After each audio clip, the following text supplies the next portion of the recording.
قرآن کریم کی یہ جو آیت میں نے تلاوت کی ہے یہ ہر جمعے کے خطبے کے آخر میں ہم سنتے ہیں۔ ہر جمعے کا خطبہ عام طور سے جب ختم ہوتا ہے تو اس آیت پہ خطیب ختم کرتا ہے، ان اللہ یأمر بالعدل والاحسان وایتاء ذی القربى وینہی عن الفحشاء والمنکر والبغی یعظکم لعلکم تذکرون۔ قرآن کریم کی بہت اہم آیت ہے یہ۔ اس کا ترجمہ یہ ہے، ان اللہ یأمر بالعدل، اللہ حکم دیتا ہے انصاف کا، عدل کا، جسٹس کا، والاحسان، اور اللہ حکم دیتا ہے کہ لوگوں کے ساتھ احسان کرو، بھلائی سے پیش آؤ، دوسروں کے کام آؤ، خود قربانی دینی پڑے قربانی دے دو، دوسرے کو فائدہ پہنچاؤ۔ وَإِيتَاءِ ذِي الْقُرْبَى، اور اللہ حکم دیتا ہے کہ رشتہ داروں کو دیا کرو، رشتہ داروں کو دیا کرو۔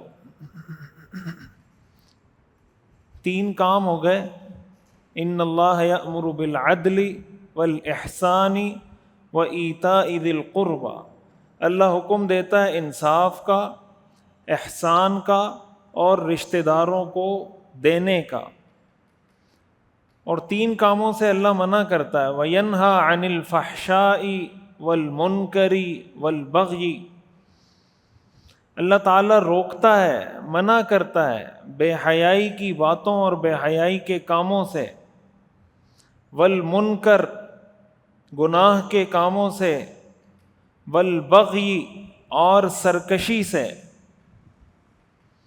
یعظکم، اللہ تمہیں نصیحت کرتا ہے، لعلکم تذکرون، شاید تمہیں بات سمجھ میں آ جائے۔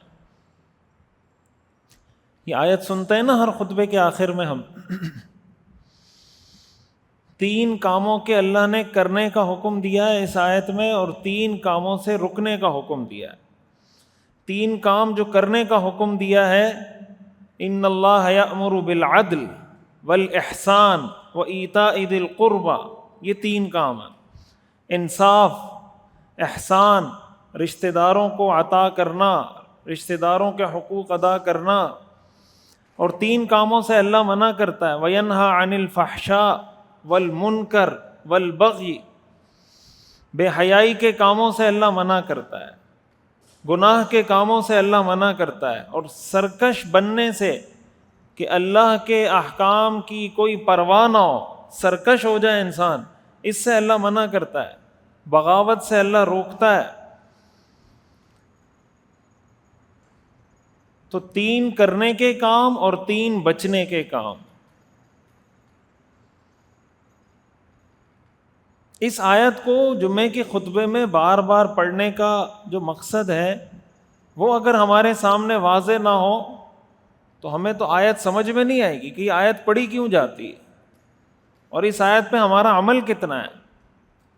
اب اس میں جو سب سے پہلی بات ہے وہ ہے عدل، انصاف۔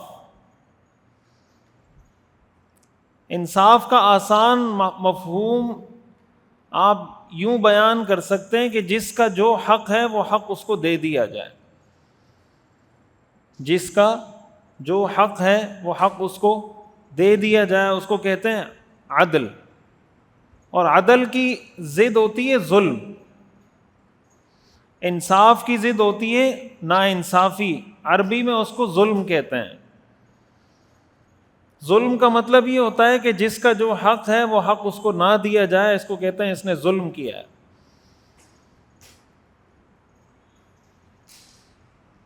قرآن کریم میں اللہ تعالیٰ نے ارشاد فرمایا، یا ایھا الذین آمنوا کونوا قوامین بالقسط شہداء للہ، اے ایمان والو اللہ کے لیے انصاف کے ساتھ گواہی دینے والے بنو، اللہ کے لیے انصاف کے ساتھ گواہی دینے والے بنو۔ وَلَوْ عَلَىٰ أَنفُسِكُمْ، اگرچہ تمہیں اپنی ذات کے خلاف ہی کیوں نہ جانا پڑے۔ مثال کے طور پر کوئی معاملہ ہے آپ کا کسی کے ساتھ، آپ نے کسی پہ کیس کر دیا ہے کہ اس نے میرے 10 لاکھ روپے دینے ہیں، اور آپ کو پتا ہے کہ آپ نے یہ کیس جھوٹا کیا ہے، اس نے نہیں دینے آپ کے 10 لاکھ روپے، لیکن وہ کسی طرح ایسا کچھ پریشان ہے یا آپ اس کو بلیک میل کر رہے ہیں یا کوئی بھی ایسی وجہ ہے کہ آپ نے اس کو پریشانی میں ڈال دیا ہے کہ بھئی یہ 10 لاکھ روپے دو، نہیں تو میں تمہارا یہ راز لیک کر دوں گا، نہیں تو میں تو یہ کر دوں گا، تمہاری کوئی ویڈیو لیک کر دوں گا، کوئی بھی چیز۔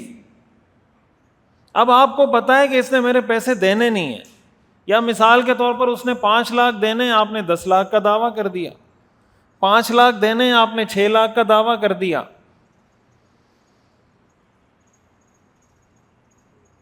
اور ہو سکتا ہے عدالت میں آپ اس کو ثابت بھی کر دیں۔ آج کل تو گواہ ویسے ہی مل جاتے ہیں، پیسوں کے گواہ مل جاتے ہیں نا، آپ کو جتنے گواہ چاہیے عدالتوں کے باہر بیٹھے ہوئے ہوتے ہیں، ان کے اپنے اپنے ریٹ ہیں، کس ٹائپ کا گواہ آپ کو چاہیے، جائیں ان کو پے کریں، وہ گواہی دے دیں گے۔ اب جب گواہی دیں گے، آپ کی جو عدالت کی جو ریکوائرمنٹ ہے کہ آپ کے پاس گواہ ہونے چاہیے، فلاں ہونا چاہیے، وہ ریکوائرمنٹ بھی آپ نے فلفل کر دی، عدالت نے فیصلہ بھی دے دیا کہ یہ 10 لاکھ روپے اس کو دے دیے جائیں، لیکن آپ جانتے ہیں کہ میں نے 10 لاکھ روپے اس سے نہیں لینے، اس نے میرے 10 لاکھ نہیں دینے۔ تو اللہ تعالیٰ یہ فرماتے ہیں کہ اگر تم مومن ہو، اپنے خلاف بھی اگر تمہیں کھڑا ہونا پڑے کھڑے ہو جاؤ، کہہ دو کہ نہیں میں جھوٹا ہوں، یہ سچا ہے۔ حدیث شریف میں آتا ہے، رسول اللہ صلی اللہ علیہ وسلم نے ارشاد فرمایا، انما انا بشر، کہ میں بشر ہوں، اور آپ علیہ الصلاۃ والسلام نے فرمایا کہ میرے پاس 2 لوگ آتے ہیں، بعض اوقات 2 پارٹیاں، 2 فریق آتے ہیں اپنا کوئی دعویٰ لے کر، اور ان میں سے ایک زبان کا بہت تیز ہوتا ہے، وَلَعَلَّ أَحَدَكُمْ يَكُونُ أَلْحَنَ بِحُجَّتِهِ مِنْ بَعْضٍ،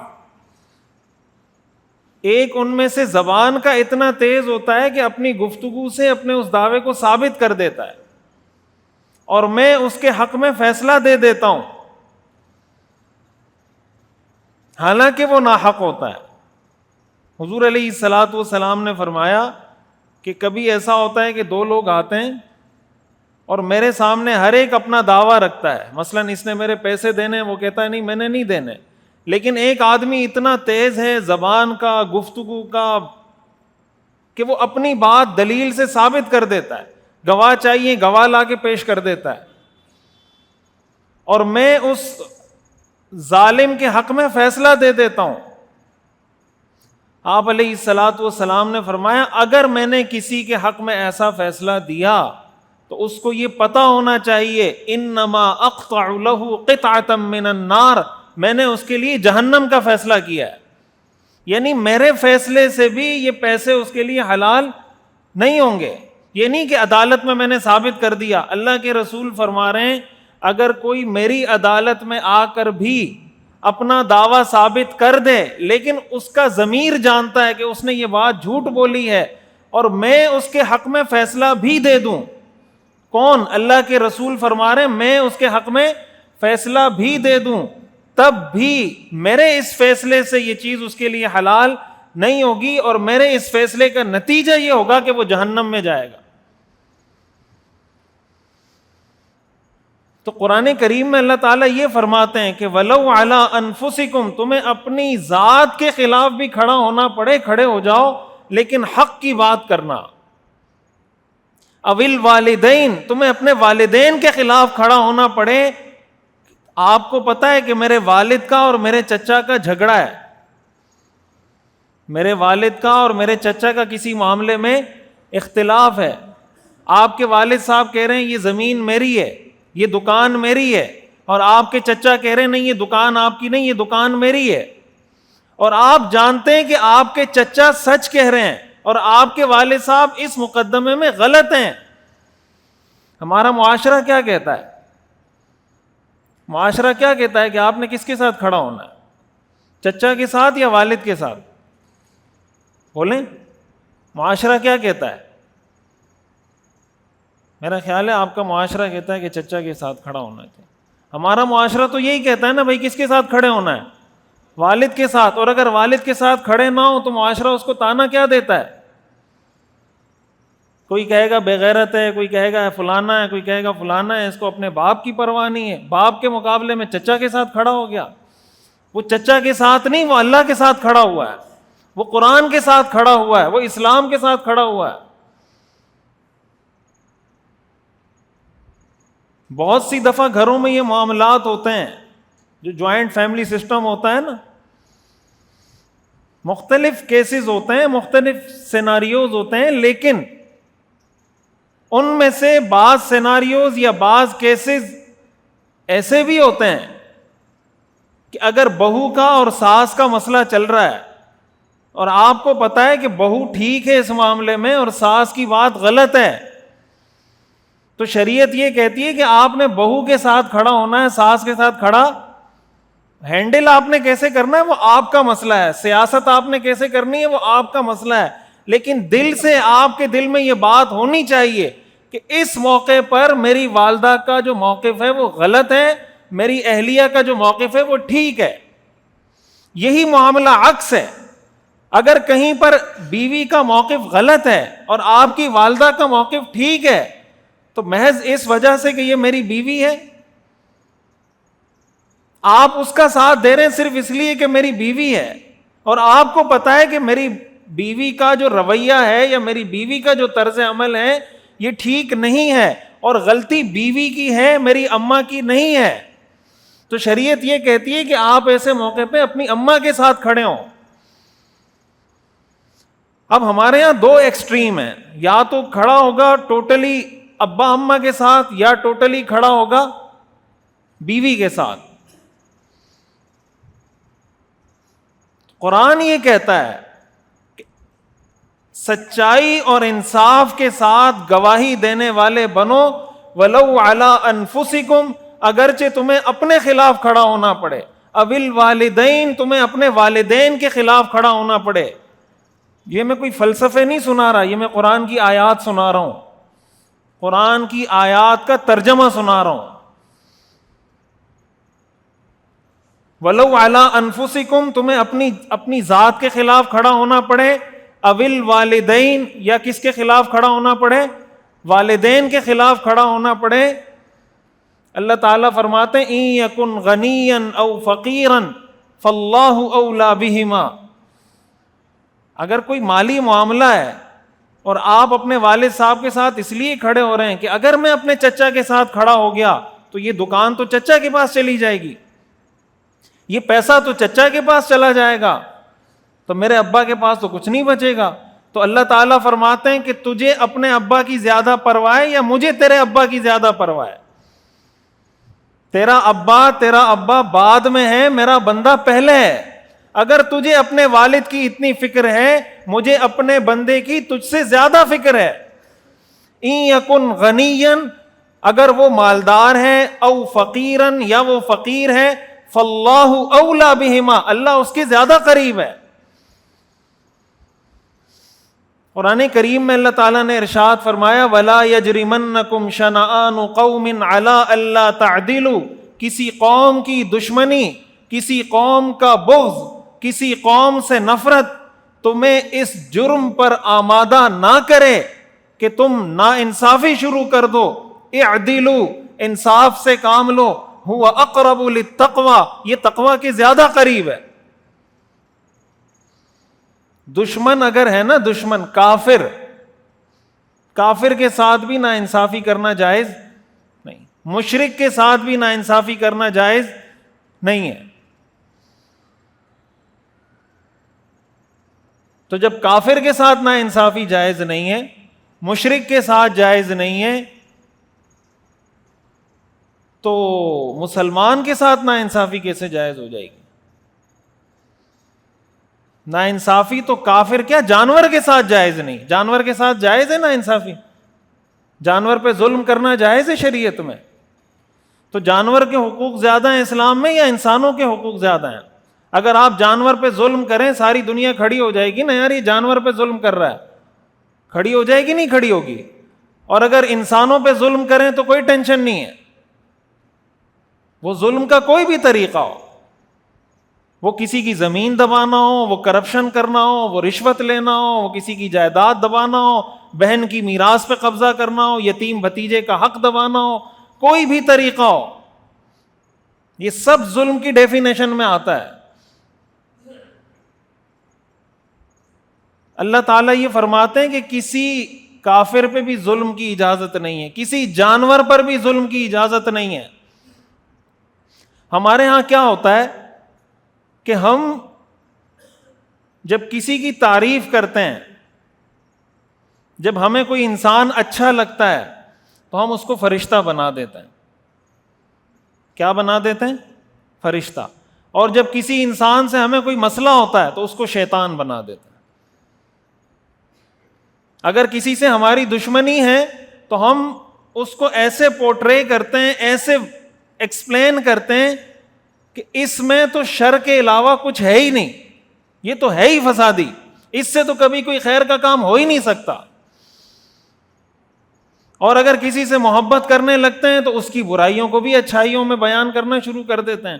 ہمارے ہاں یہ ہوتا ہے یا نہیں ہوتا؟ جو سیاسی پارٹیوں کے لوگ ہیں, ہر سیاسی پارٹی کا آدمی اپنے لیڈر کی غلط باتوں کو بھی جسٹیفائی کرتا ہے یا نہیں کرتا؟ تو ہونا تو یہ چاہیے تھا کہ وہ یہ کہتا ہے یہ میرا لیڈر ہے, اس کے یہ کام ٹھیک ہیں, میں اس کے ساتھ کھڑا ہوں. یہ میری اپوزٹ پارٹی ہے, میں اس پارٹی کا ممبر نہیں ہوں, لیکن اس پارٹی کے یہ 4 کام ٹھیک ہیں, اس میں اس پارٹی کے ساتھ کھڑا ہوں. یہ ہے انصاف. لیکن ہمارے ہاں کیا ہوتا ہے کہ میرا سیاسی لیڈر فرشتہ, اس کا سیاسی لیڈر شیطان. وہ کہتا ہے میرا سیاسی لیڈر فرشتہ, اس کا سیاسی لیڈر شیطان. قرآن کریم سے ہمیں یہ معلوم ہوتا ہے کہ 100% برا کافر بھی نہیں ہوتا, کافر بھی 100% برا نہیں ہوتا. قرآن کریم میں آتا ہے من اہل الکتاب من ان تأمنہ بقنطار یؤدیہ الیک ومنہم من ان تأمنہ بدینار لا یؤدیہ الیک الا ما دمت علیہ قائما.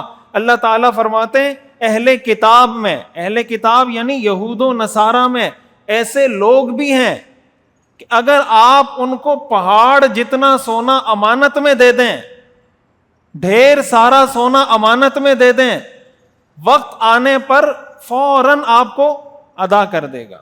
ہے اہل کتاب, ہے یہودی یا عیسائی. اور اللہ تعالیٰ فرماتے ہیں وَمِنْهُمْ, انہی میں سے کچھ لوگ ایسے بھی ہیں کہ اگر ان کو 1 دینار بھی دے دیں واپس نہیں ملتا جب تک سر پہ کھڑے نہ ہو جائیں.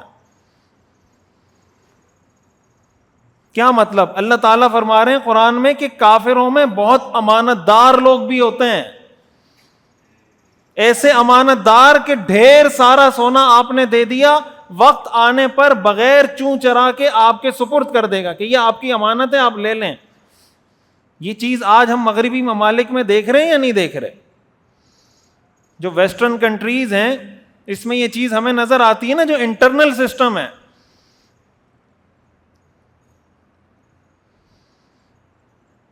تو جب 100% برا کافر نہیں ہوتا, ایک مسلمان 100% برا کیسے ہو سکتا ہے؟ یہی معاملہ ہوتا ہے میاں بیوی کا. میاں بیوی کا آپس میں کوئی اختلاف ہوا, اب میاں کو اپنی بیوی کی کوئی اچھی بات نظر نہیں آئے گی, وہ کہے گا یہ ایسی ہے, یہ ایسی ہے, یہ ایسی ہے. بھائی کوئی اچھائی بھی تو ہوگی اس میں. انصاف کا تقاضا یہ ہے کہ یہ بتائیں کہ میری بیوی میں یہ برائیاں ہیں لیکن یہ اس میں اچھائیاں ہیں. قرآن کریم میں اللہ تعالیٰ ارشاد فرماتے ہیں, یہ جو میں جتنی باتیں بتا رہا ہوں میں قرآن کی آیات پڑھ رہا ہوں. ہم لوگ قرآن چونکہ پڑھتے نہیں ہیں, سمجھتے نہیں ہیں, تو ہمیں نہیں پتا قرآن میں لکھا ہوا کیا ہے. قرآن میں اللہ تعالیٰ فرماتے ہیں فَإِن كَرِهْتُمُوهُنَّ, اگر تمہیں اپنی بیویاں پسند نہ ہو, فَعَسَىٰ أَن تَكْرَهُوا شَيْئًا, ممکن ہے تمہیں کوئی چیز اچھی نہ لگتی ہو, وَيَجْعَلَ اللَّهُ فِيهِ خَيْرًا كَثِيرًا, اور اللہ اس میں بہت خیر پیدا کر دے تمہارے لیے. اللہ تعالی حدیث میں آتا ہے لا یفرق مؤمن مؤمنۃ ان کرہ منہا شیئا رضی منہا آخر، کوئی مومن اپنی بیوی سے نفرت نہ کرے، اگر اس کو اس کی کوئی ایک عادت بری لگتی ہے تو دوسری عادت اچھی بھی لگتی ہوگی۔ یہی معاملہ ہوتا ہے کہ جب سسرال کا اپنے داماد کے ساتھ کوئی مسئلہ ہو جائے تو پھر داماد میں سوائے شر کے اور کچھ نظر نہیں آتا کہ اس داماد نے یہ ظلم کیا، یہ کیا، یہ کیا، یہ کیا۔ بھائی اس داماد میں کوئی اچھائی بھی ہے یا نہیں؟ یہی معاملہ سسرال میں ہوتا ہے بہو کے ساتھ، کہ بہو کے ساتھ کوئی مسئلہ ہو گیا تو ہماری بہو میں یہ مسئلہ ہے، یہ مسئلہ ہے، یہ مسئلہ ہے۔ بھائی آپ کی بہو میں کوئی خوبی بھی ہے یا نہیں؟ اللہ تعالیٰ فرماتے ہیں ان اللہ یأمر بالعدل، خطبے کے آخر میں سنتے ہیں نا ہر دفعہ، اس آیت کو یاد کر لیں کہ اس کا ترجمہ کیا ہے۔ جمعے کے خطبے میں جو سنتے ہیں ان اللہ یأمر بالعدل، اللہ انصاف کا حکم دیتا ہے، وہ یہ انصاف ہے کہ اپنے معاملات کو تو ذرا دیکھیں، ہمارے گھروں میں، ہمارے معاملات میں، بیوی کے ساتھ، والدین کے ساتھ، رشتہ داروں کے ساتھ، کہیں ایسا تو نہیں کہ ہم کسی ایک طرف جھک رہے ہیں اور دوسری سائڈ کو ہم بالکل اگنور کر رہے ہیں۔